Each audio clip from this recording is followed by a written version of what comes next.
Hello mga kamahalan, at for today's video, ayan, nakikita nyo ako dito. Nakapila ako ngayon sa Why Chicken. Bakit chicken? Bakit manok? Bakit sobrang haba ng pila?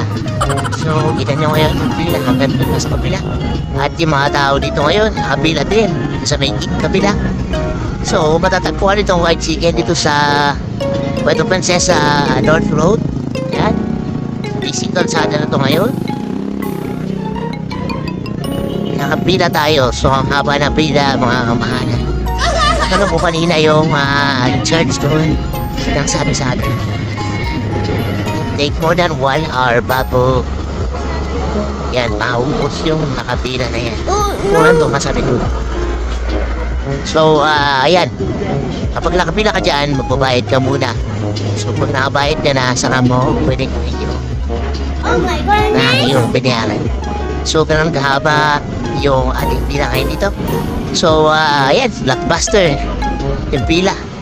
So, sa mga gustong umorder, siguro mas maganda kung meron kayong kakilala na pwedeng pumila, and then, yun,